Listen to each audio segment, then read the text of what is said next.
And Pentagon Chief Lloyd Austin wrapped up his Asia tour with a surprise visit to Afghanistan. It comes merely weeks ahead of a May deadline for American troops to withdraw from the country. Austin met with Afghan President Ashraf Ghani. The two leaders discussed the peace process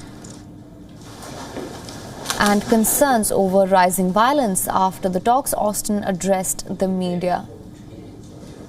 We know that we've had that before, and thanks to everybody. It's obvious that the level of violence remains pretty high in the country. We'd really like to see that violence come down, and I think if it does come down, it can begin to set the conditions for, some really fruitful diplomatic work.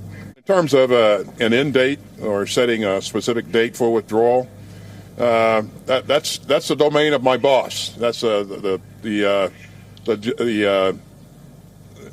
decision that the president will make at some point in time in terms of how he wants to approach this going forward.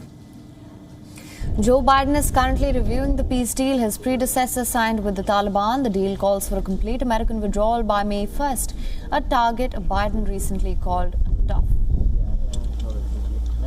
That was not a very solidly negotiated deal that the former president, worked out. And so we're in consultation with our allies as well as the government, and that decision's going to it's in process now. Likely to take longer? I don't think a lot longer. But May 1st is tough. Could happen, but it is tough. Afghanistan is a new territory for the Pentagon chief. In fact, he served as division commander here from 2003 to 2005. American allies and the Afghan government are keen to retain their presence in Afghanistan. They feel a rapid pullout may embolden the Taliban. There has already been a rise in violence, with journalists and civil servants being targeted. According to the Total News, 270 civilians and security force members were killed and 173 more were wounded across the country in the month of February itself. The casualties were a result of 166 security incidents, including magnetic ID blasts and roadside bomb blasts, targeted attacks and Taliban offensives. In January, Total News findings indicated that 271 people were killed and 347 others were wounded. Meanwhile, Afghan Republic negotiator Nader Nadri says that 1,525 civilians, including civil society activists, have been killed in the country following the Doha Agreement. Outraged by this degree of violence, Afghans want peace and immediate ceasefire. And the Taliban wants the US to honor its agreement and stick to the deadline. It was warned of consequences if the terms are violated, but Lloyd Austin has dismissed the threat, saying US force could cope with Taliban's aggression. And the Pentagon chief visit aims to restart the talks at Doha, and that have been stalled for a while now. A recent Russian initiative to dissolve differences didn't end up being successful, and even broader conferences being planned by Turkey next month. Both US and Russia want a transitional government to take over Afghanistan, but President Ghani insists that leaders must be elected, not appointed.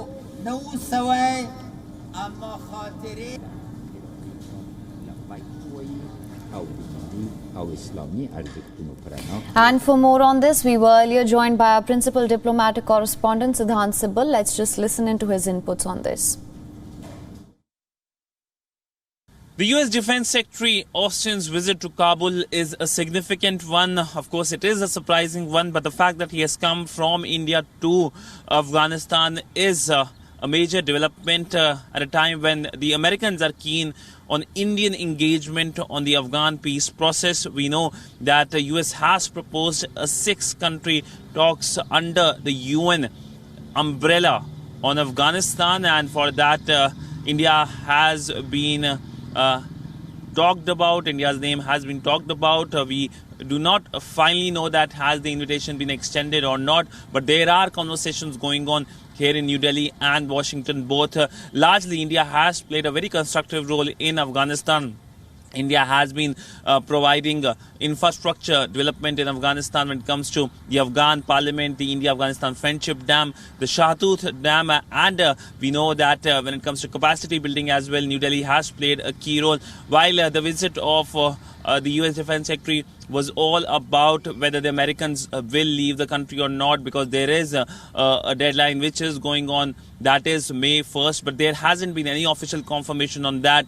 We do expect perhaps an announcement by the US President Joe Biden later this month when he addresses his first press conference as the President of the United States. With video journalist Gino Siddhant for WION in New Delhi. WION is now available in your country. Download the app now. Get all the news on the move.